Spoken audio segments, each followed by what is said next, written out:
El aire en casa olía a canela y promesas cumplidas. Cada mañana, la luz del sol se colaba por las ventanas de la cocina e iluminaba el desayuno que mi madre, Rosa, preparaba con amor. Miguel, mi padre, se sentaba a la cabecera de la mesa, un periódico desplegado frente a él, pero sus ojos siempre buscando los nuestros, listos para una sonrisa o una palabra de aliento. Mi hermana, Cristina, un año menor que yo, reía con facilidad, su carcajada cristalina llenando cada rincón. Éramos una familia perfecta, un cuarteto de almas sintonizadas en la misma melodía de felicidad. Recuerdo una tarde en particular. Yo acababa de recibir una excelente noticia sobre mi proyecto de diseño, un reconocimiento importante, de esos que te confirman que vas por el camino correcto. Corrí a casa, el corazón hinchado de orgullo, sabiendo que ellos serían los primeros en celebrarlo. Al entrar, el aroma a las lentejas de mi madre me envolvió. Encontré a Miguel en el salón, ajustando su viejo álbum de fotos, y a Cristina en el jardín, regando las rosas que Rosa tanto amaba. Llegué, exclamé, mi voz vibrando de emoción. Rosa apareció desde la cocina, secándose las manos en el delantal. Natalia, cariño, ¿qué tal te fue? Tienes esa mirada. Su sonrisa era un faro. Es increíble, mamá. Mi propuesta fue aceptada. Vamos a construir el parque infantil en el centro de la ciudad. Las palabras salieron de mí como un torrente. Miguel dejó el álbum y se puso de pie, sus ojos brillando. Eso es fabuloso, hija. Sabía que lo lograrías. Tu visión siempre superó al resto. Me abrazó con fuerza, un abrazo que sabía a seguridad y a fe inquebrantable. Cristina se unió a nosotros, dejando la regadera a un lado. Natalia, ¡qué maravilla! ¡Felicidades! Siempre supimos que eras una genio. Hay que celebrarlo. ¿Qué quieren pedir para cenar, o mamá nos preparará su plato especial de Victoria? Rosa soltó una carcajada. Cristina tiene razón. Hoy es noche de celebración. ¿Qué te apetece, mi campeona? Esa noche, cenamos en el jardín bajo las estrellas, las luces de hadas que Miguel había instalado centelleando sobre nosotros. Compartimos historias, risas, y mis padres me recordaron lo orgullosos que estaban, como mi éxito era el éxito de todos. Cristina, aunque siempre competitiva en el buen sentido, era mi mayor animadora. Era la envidia sana, nunca el rencor. Nos complementábamos, éramos dos mitades de una misma moneda, inseparables.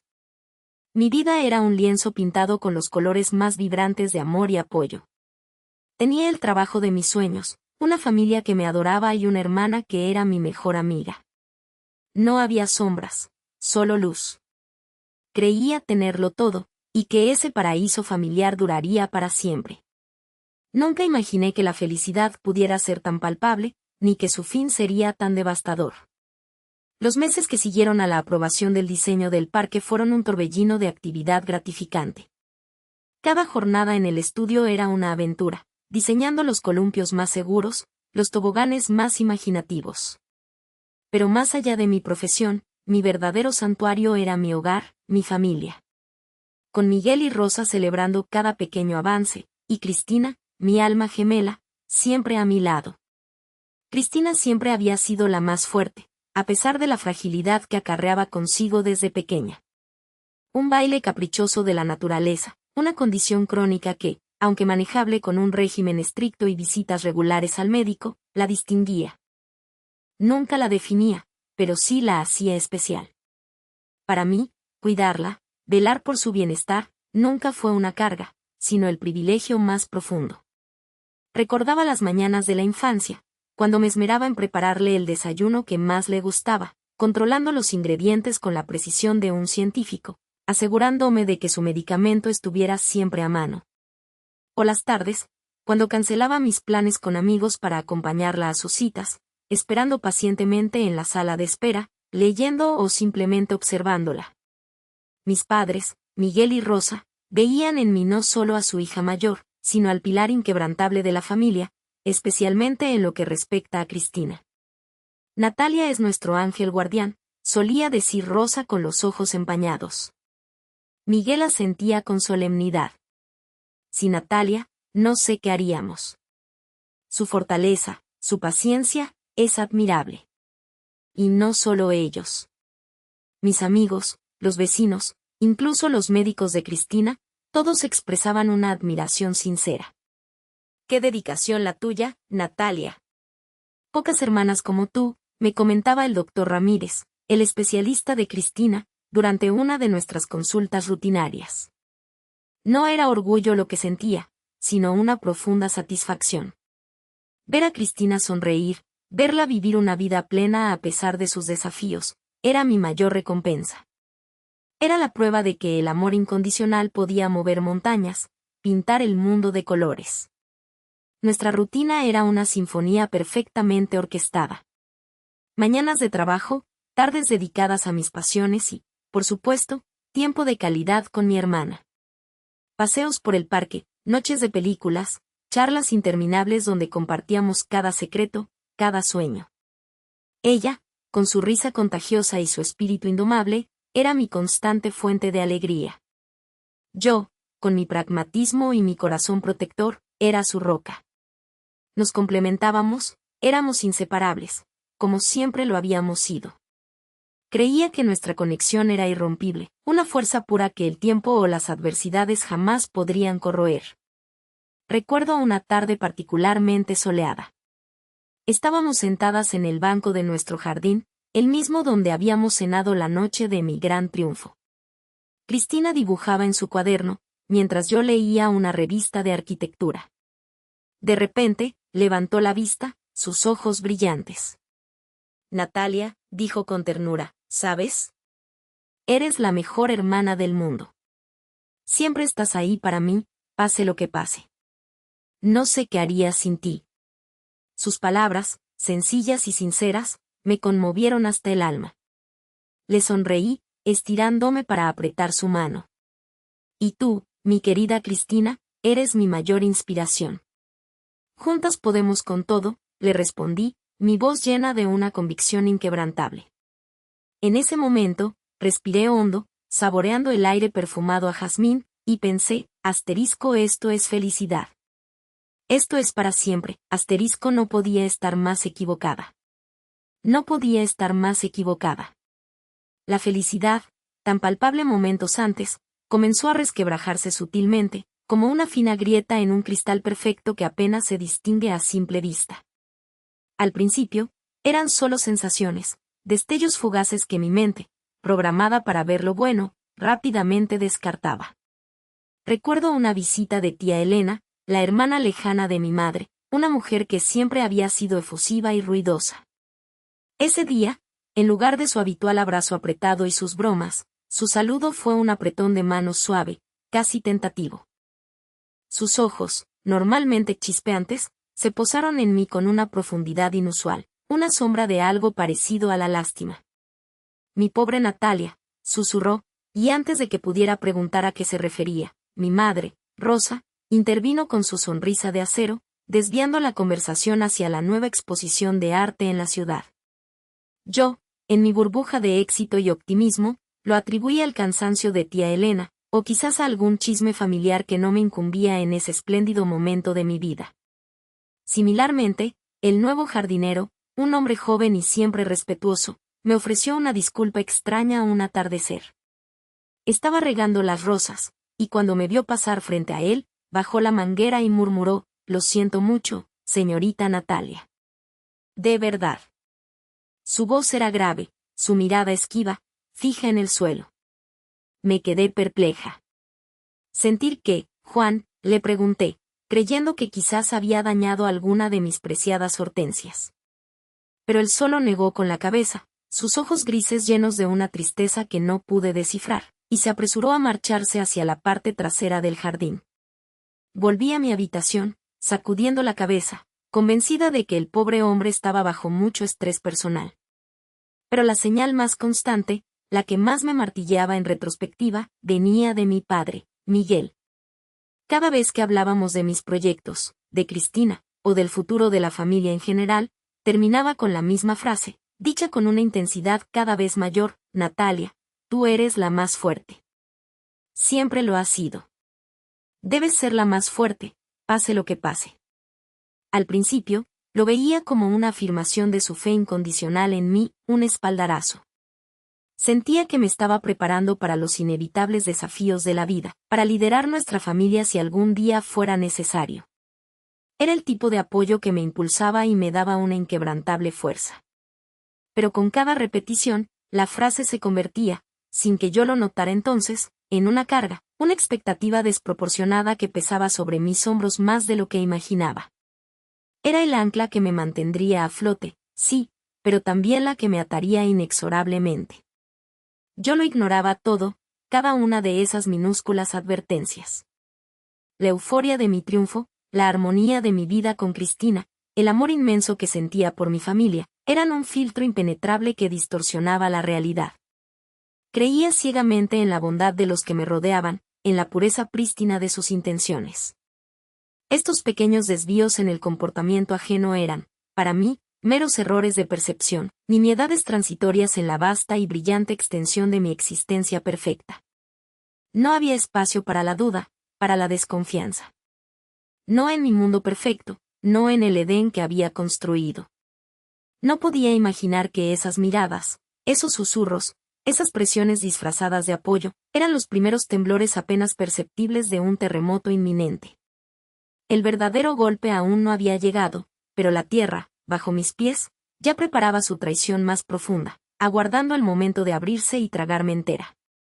El teléfono sonó, una vibración intrusiva que rasgó la aparente calma de la noche. Era mi padre, su voz estrangulada, balbuceando palabras inconexas sobre Cristina. Recaída. Urgencia.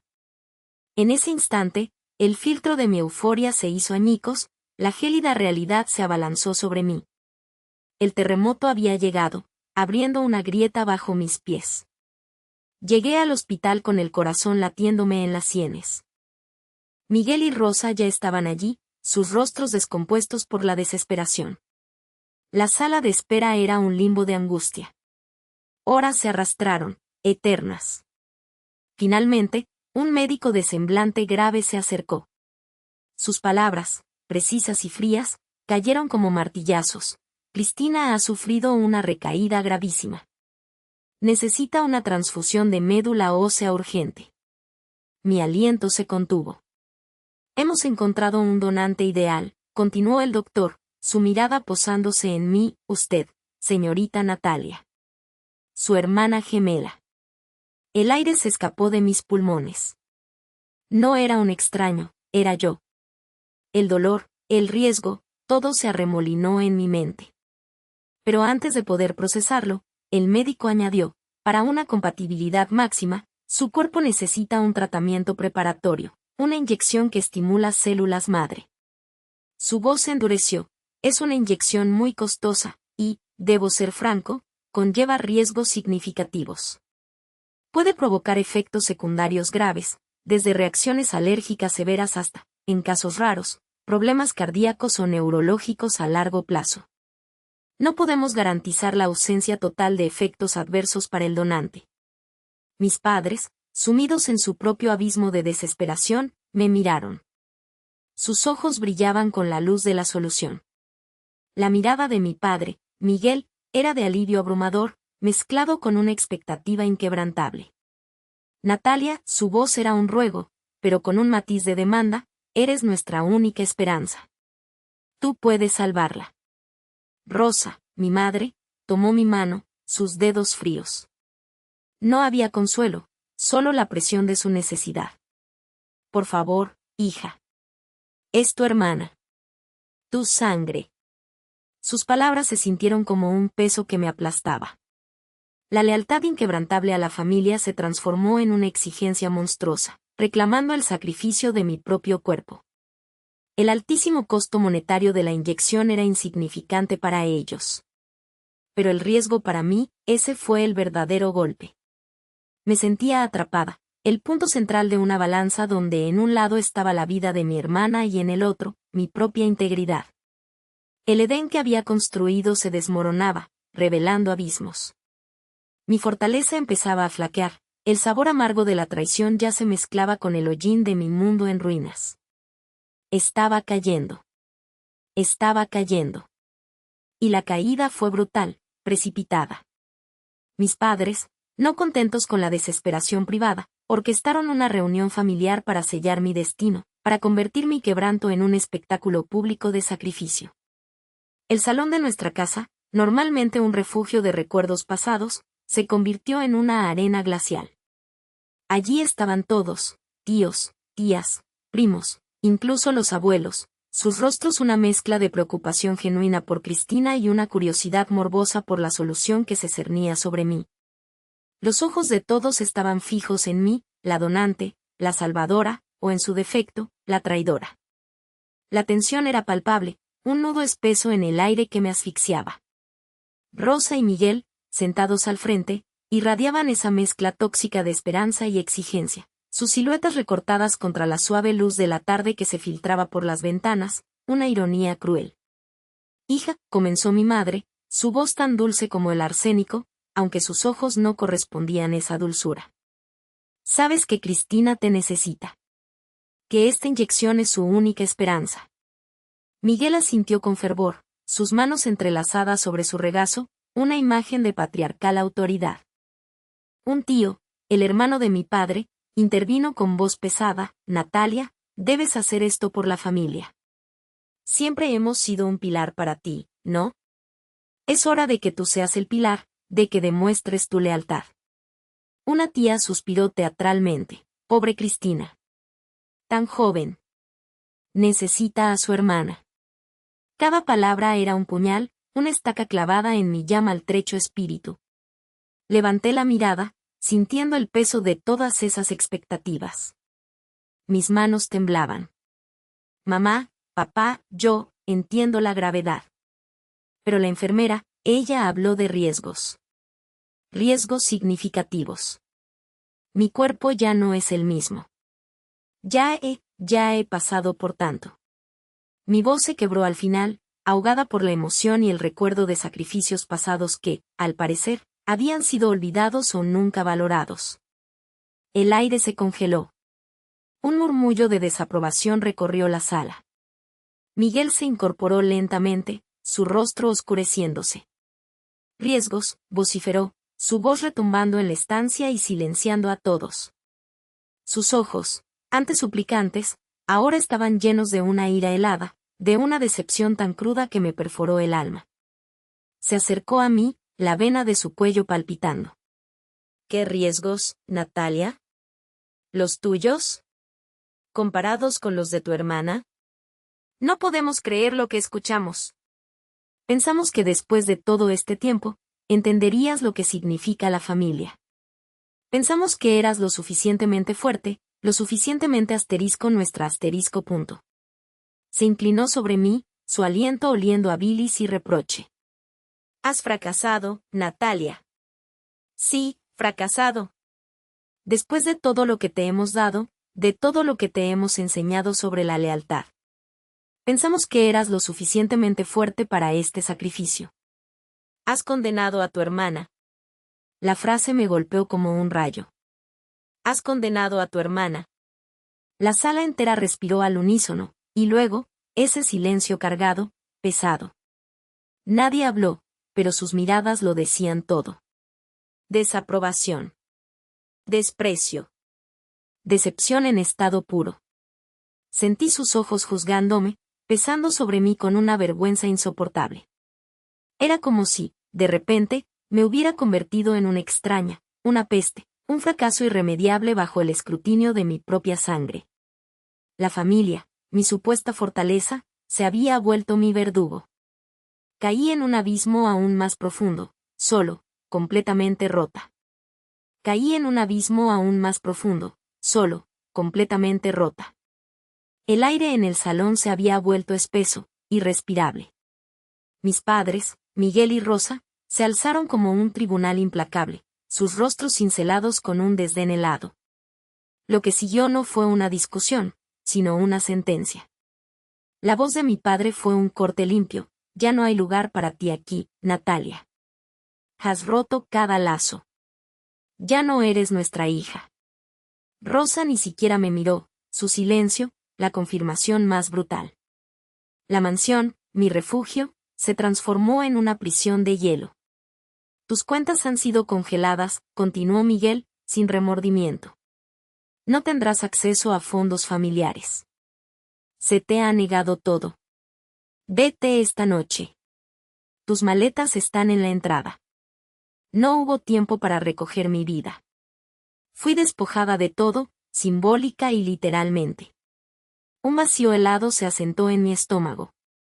La lealtad, el amor que creía inquebrantable, se desmoronaba en cenizas. Fui arrojada a una habitación mínima en un barrio desolado. Mis pocos ahorros apenas cubrían los primeros días en la miseria. Los intentos de acceder a mis fondos fueron en vano, todas mis tarjetas fueron rechazadas. Mi apellido, antes un pasaporte, se volvió una marca. Las horas se fundieron en una niebla de desesperación.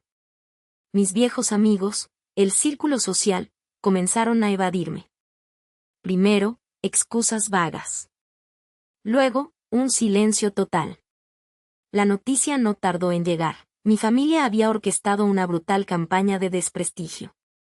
Las historias falsas se extendieron como un fuego. Natalia, la hermana egoísta, la que se negó a ayudar a Cristina, la que condena a su propia sangre.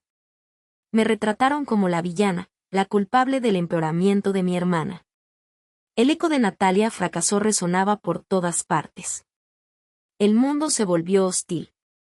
Las miradas de piedad se convirtieron en acusaciones silenciosas.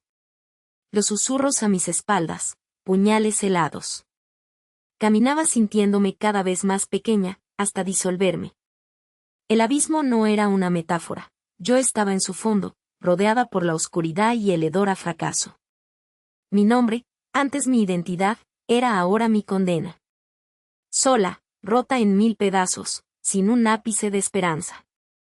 El suelo bajo mis pies se había desintegrado. El suelo bajo mis pies se había desintegrado. Cayendo en un abismo aún más profundo, aterricé en la realidad de la pensión El Descanso, un cuartucho diminuto en un edificio destartalado. Las paredes, finas como papel, dejaban pasar los ronquidos, las discusiones, y el lamento ahogado de vidas ajenas. El colchón, un nido de pulgas y miseria, me robaba el sueño. El aire, denso y cargado con el olor a humedad y comida rancia, se aferraba a mi ropa, a mi piel. Este era mi nuevo hogar, una jaula mugrienta para el fracaso que ahora era. Sobrevivir se convirtió en mi única meta, una batalla diaria contra el hambre y la humillación. Cada mañana, con el estómago vacío y la cabeza pesada, me lanzaba a la calle en busca de cualquier cosa. Mis manos, que antes acariciaban bocetos y diseños, ahora fregaban suelos pegajosos en restaurantes de mala muerte. Eran trabajos precarios, esclavizantes, donde la jornada no terminaba hasta que cada músculo dolía y cada centavo ganaba se evaporaba en el alquiler de ese agujero sin alma. Barriendo hojas mojadas en parques, apilando cajas en almacenes oscuros, mis brazos se volvieron pesados, mis hombros encorvados bajo el peso invisible de mi caída. Los salarios eran irrisorios, apenas suficientes para un plato de arroz y unas pocas horas de luz. Lo más doloroso no era el trabajo duro, sino las miradas. Un día, mientras limpiaba los baños de una cafetería, escuché un conocido tintineo de risas. Levanté la vista, y allí estaba Elena, una amiga de la universidad, de esas que antes me sonreían con brillo en los ojos, ahora me miraba con una mezcla de lástima y repugnancia. Su conversación bajó a un susurro, pero la palabra fracaso y Cristina se abrieron paso hasta mí, como cuchillas heladas. Fingí no escuchar, mis manos temblaban mientras me aferraba al trapo. Otra vez, en la panadería a la vuelta de la esquina, el dueño, que antes me ofrecía postres de cortesía, arrojó el pan sobre el mostrador, sus ojos fijados en mi ropa gastada, una mueca de superioridad en sus labios. Natalia, no es así. Escuché lo de tu hermana. ¡Qué lástima! El karma, ¿verdad? Sus palabras se clavaron, recordándome que mi nombre era ahora sinónimo de desastre. Mi cuerpo comenzó a ceder bajo la constante presión. Las ojeras se volvieron surcos profundos en mi rostro pálido. La comida escasa y la falta de sueño me habían dejado esquelética. Mi cabello, que antes cuidaba con esmero, ahora caía sin vida sobre mis hombros, una cortina de desesperación. Un resfriado perpetuo se alojó en mi pecho, mi tos resonaba en el frío de la pensión. Pero más allá del deterioro físico, estaba el colapso mental. La ansiedad se aferraba a mí como una sombra, un miedo constante a lo desconocido, a lo que vendría después. Las noches eran un tormento de pensamientos intrusivos, los rostros de Miguel y Rosa, la voz de Cristina, las acusaciones, la campaña de desprestigio. Me preguntaba si realmente me había vuelto la persona egoísta que ellos decían. Mis propios juicios se desdibujaron, reemplazados por el eco de sus condenas. La esperanza era una palabra vacía, un lujo que no podía permitirme. Me disolvía, un fantasma caminando entre sombras, anhelando la paz que solo el olvido parecía ofrecer. El abismo, lejos de terminar, se profundizaba con cada día que pasaba. A pesar de mi estado de casi disolución, un hilo de esperanza irracional me impulsó, Cristina. Quizás, postrada, viera la verdad, recordara nuestra hermandad. Era una necesidad visceral, un último ruego. Juntando las pocas monedas, me arrastré hacia el hospital, mi abrigo raído inútil ante el frío que se había instalado en mis huesos. Cada paso era una batalla, el mundo ajeno a mi tormenta. El imponente edificio se alzó, monumento a la esperanza y desesperación. Mis manos temblaban. «Vengo a ver a Cristina», susurré. La enfermera de recepción, una joven de expresión fría, levantó la vista. Sus ojos se entrecerraron al reconocerme, un brillo de desprecio cruzó su mirada. «Lo lamento, señorita», dijo monótonamente, «las visitas a la señorita Cristina están restringidas. Tenemos órdenes expresas de su familia». «¿Órdenes?». La palabra se atascó en mi garganta. «Soy su hermana. Natalia. Necesito verla». «Sé quién es». «Las instrucciones son claras», replicó, su tono desmintiendo cualquier «lo siento». «Nadie, sin autorización explícita de sus padres o del señor Miguel, puede acercarse». Mi corazón se encogió, un dolor agudo me perforó. Era un golpe, esperado y devastador.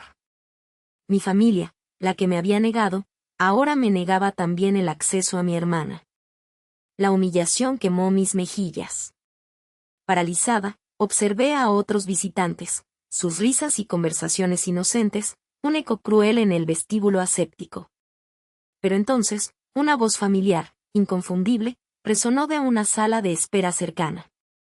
Era Rosa, sentada junto a una tía lejana que apenas recordaba, su rostro compungido. Me oculté tras un pilar, aferrándome a la fría piedra. No quería que me vieran, no después de este rechazo. «Es terrible lo de Cristina, ¿verdad?», dijo la tía con falsa compasión. Rosa suspiró exageradamente. Luego, con una frialdad que me heló la sangre, respondió, «Sí, una pena. Pero, tía, hay cosas peores. Mira a Natalia. Esa mujer, ella lo merece. Todo lo que le está pasando es su culpa. Es una vergüenza para nuestra familia. Honestamente, siento que ya ni siquiera es nuestra hija». Su voz, antes mi consuelo, era ahora un arma afilada, cada palabra una puñalada a mi alma. Miguel y yo decidimos que ya no tenemos una hija como ella. Es un capítulo cerrado. Borrado. Las palabras cayeron sobre mí como una losa de cemento, aplastando el último rescoldo de esperanza y anhelo de reconciliación. Ya ni siquiera es nuestra hija. La frase se repitió en mi cabeza, eco ensordecedor. Mis ojos se llenaron de lágrimas pesadas, amargas, que no cayeron. Mi cuerpo se sintió vacío, la energía disipada, dejándome hueca, una cáscara. No había vuelta atrás. No había redención. Solo un vacío abismal, un pozo sin fondo. No era un fracaso, era una inexistencia. Habían decidido que yo no existía. Con esa revelación gélida, algo dentro de mí se rompió, dejando un espacio que solo la más oscura determinación podría llenar. La vieja Natalia, la que anhelaba la familia y el perdón, murió en ese hospital. De ella, solo quedó un eco, una sombra, y el germen de una furia silenciosa y gélida. Las duras palabras de Rosa resonaron, un eco tormentoso que ahogaba cualquier otro sonido. Me alejé del pilar, mis pasos vacíos y sin dirección. Fuera del hospital, el aire nocturno me azotó, pero no sentí el frío. Estaba entumecida, una marioneta con los hilos cortados. Natalia, la que buscaba el perdón, la que clamaba por un lugar en su familia, había sido enterrada allí, bajo las palabras crueles de su propia madre. Solo quedaba el cascarón, listo para llenarse de algo diferente, algo afilado y peligroso. Pero incluso esa nueva Natalia, la nacida de las cenizas de la humillación, guardaba un último, diminuto rescoldo de ingenuidad. Había una persona más, pensé. Alguien que siempre vio más allá, alguien que no se dejaría arrastrar por los prejuicios familiares. Don Emilio. El viejo profesor de literatura, amigo íntimo de mi padre, pero también un hombre de principios, un mentor que siempre me había animado a pensar por mí misma. Él me había enseñado la fuerza de las palabras, de la verdad. Quizás él, solo él, podría entender. Podría mediar. Podría, por lo menos, ofrecerme una pizca de la compasión que mi propia sangre me negaba. Con dedos temblorosos, marqué su número. Sonó varias veces, cada timbre un latido doloroso en mi pecho. Finalmente, una voz grave y pausada respondió. Natalia, ¿eres tú? Hace mucho que no sé de ti.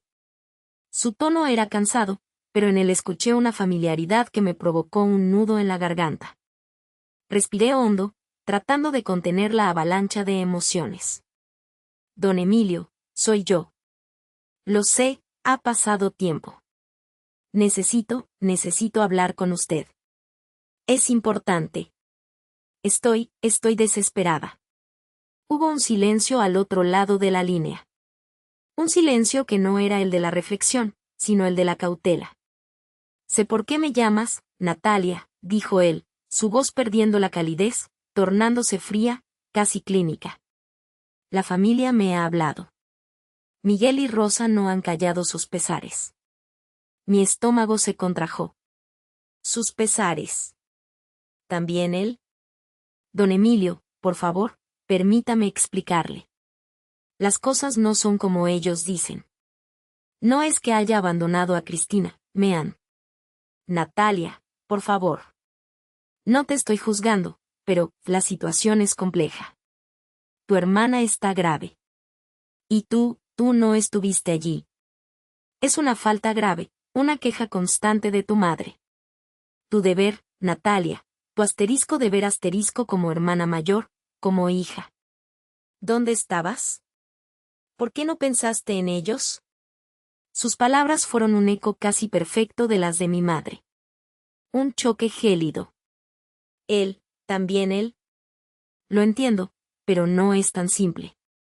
Había razones, barreras que ellos mismos levantaron.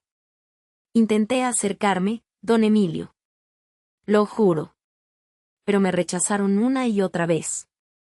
No se trata de tus propios problemas en este momento, Natalia. Se trata de tu familia. Ellos te necesitaban. Y de nuevo, pusiste tus intereses, tus sentimientos, por delante. Eso es egoísta, Natalia. Muy egoísta. En un momento así, los lazos de sangre son lo único que importa. Y los has roto. Sus palabras eran puñaladas, cada una más profunda y certera que la anterior. No había piedad, no había entendimiento, no había la más mínima fisura en su juicio. Estaba tan ciego como el resto, o quizás, tan cómodamente instalado en la narrativa familiar. Pero, apenas pude susurrar, mi voz ahogándose en la garganta. La última hebra de esperanza se deshilachaba. ¿No puede ver que ellos me han empujado a esto? ¿Qué me han culpado por todo? Natalia, en momentos de crisis, solo hay espacio para la lealtad y el apoyo incondicional. Tú fracasaste en tu deber. No estuviste a la altura. Eso es todo lo que la familia ve. Y, francamente, es difícil no estar de acuerdo. Reflexiona. Quizás debas aceptar tu responsabilidad en esto. No me busques de nuevo para justificaciones vacías. La línea se cortó. No hubo despedida. Solo un clic, y luego el zumbido muerto del teléfono. La llamada había terminado. Mi última esperanza, mi último refugio, se había derrumbado estrepitosamente. No quedaba nadie. Estaba sola. Completamente sola en este mundo que me había declarado inexistente. La Natalia que buscaba comprensión había muerto junto a la Natalia que añoraba a su familia. En su lugar, un torbellino helado comenzó a formarse en mi interior, devorando los escombros de lo que fui. El germen de la furia silenciosa y gélida ya no era un germen. Era una semilla profundamente arraigada, lista para estallar. Y cuando floreciera, no traería vida, sino una devastación calculada que haría temblar los cimientos de la familia que me había destruido. El frío en mi interior se arraigaba con fuerza voraz.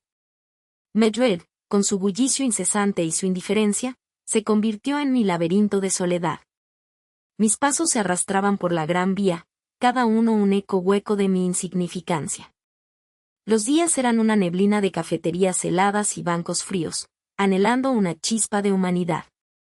El hambre era constante, pero más aguda era la sed de reconocimiento. La fatiga me cubría como una manta gélida.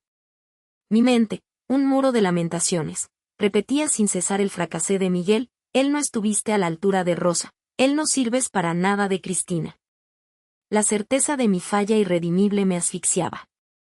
Un día, la ciudad giró a mi alrededor con una crueldad inusitada.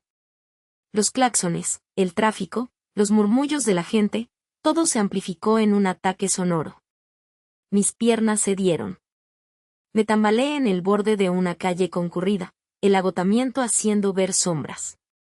Un autobús, enorme y ruidoso, se abalanzó. Sentí el soplo del aire y el chirrido ensordecedor de los frenos, un grito ahogado. Cayó.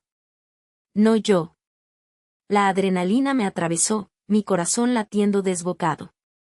Estaba al borde. A punto de perderme, de desaparecer en esa marea de asfalto y ruido. Cuando logré recuperar el aliento, mi visión se aclaró con dificultad. Mis manos temblaban, mis rodillas flaqueaban. Me abracé a mí misma, un caparazón de dolor y miedo. Entonces, una sombra elegante y fragante se proyectó sobre mí. Levanté la mirada, aturdida, esperando otro juicio. Pero no. La mujer frente a mí era la antítesis de la hostilidad. Su postura impecable, su traje sastre gris perla, su cabello rubio ceniza recogido, todo hablaba de una serena autoridad.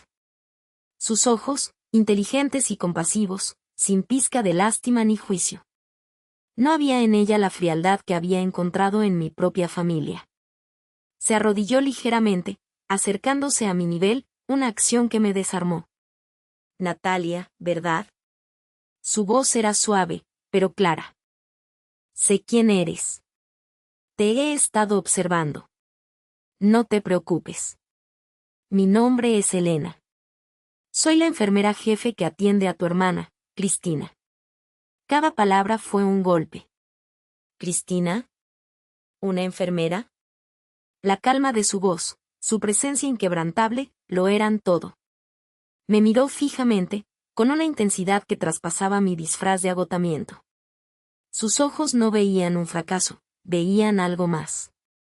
Vi la promesa de una conspiración, un atisbo de verdad, una rendija de luz.